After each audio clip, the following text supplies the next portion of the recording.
et bienvenue au Rendez-vous économique, l'émission qui donne la parole aux entrepreneurs et aux porteurs de projets.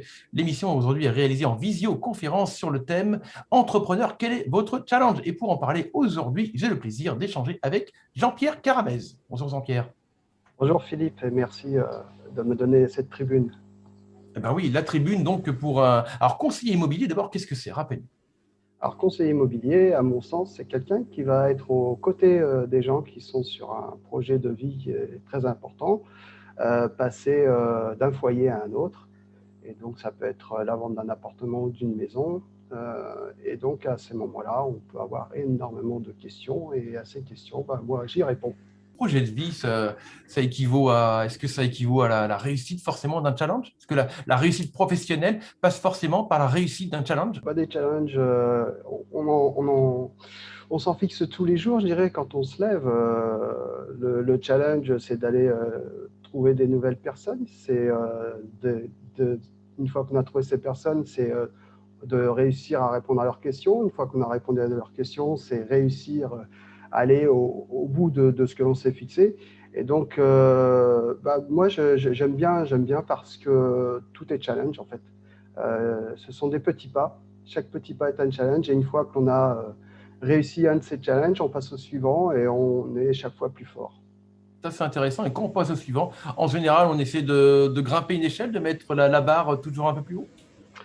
En fait, il y a deux façons de se fixer des challenges, à mon sens.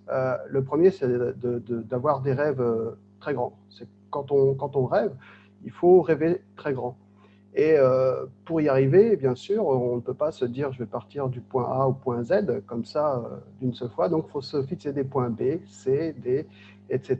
pour réussir à atteindre ce point Z un jour.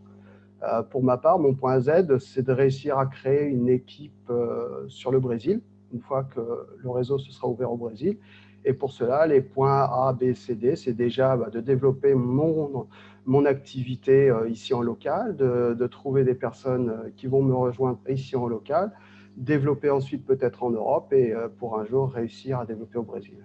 D'accord. On en revient souvent au développement de son réseau. D'abord un réseau proche et puis ensuite un vrai réseau professionnel. Ça veut dire à chaque fois s'appuyer sur d'autres personnes. C'est important, ça, de développer son Alors, réseau. c'est hyper important et ce qui fait que je me suis reconverti moi aussi dans ce métier, c'est davantage la façon de le faire que le métier en lui-même. Pour m'expliquer, j'ai rejoint le réseau IAD, c'est le plus gros réseau de mandataires indépendants. Non pas parce que c'est le plus gros, parce que je ne sais pas s'il y avait des questions financières, je ne les ai pas étudiées. Ce qui m'a vraiment intéressé, ce sont toutes ces valeurs. C'est l'humain que j'ai retrouvé dans ce réseau, c'est la convivialité, le partage, la confiance. Et c'est ce qui m'a fait adhérer à ce métier et c'est ce qui me fait l'aimer aussi. Et aujourd'hui, dans mon réseau, donc je vais avoir tout ce réseau IAD, ce sont tous mes collègues, tous mes potentiels partenaires, mais c'est également le réseau de partenaires que j'ai tissé autour de moi, des gens qui vont m'accompagner pour mieux conseiller mes clients. Ça peut être des courtiers en travaux, des courtiers financiers. Voilà, j'ai toute une palette de personnes qui m'entourent, des personnes que j'ai bien entendu qualifiées et qui sont de ma trempe. Parce que ça, c'est très important, avoir, je dirais, une constance dans le discours et avoir quelque chose derrière qui s'avère et non pas juste rester sur de la parlotte. Merci Jean-Pierre. Où est-ce qu'on te retrouve sur Internet? Alors, on peut me googliser, bien sûr, pour trouver mon site internet. Je suis présent également sur LinkedIn et Facebook.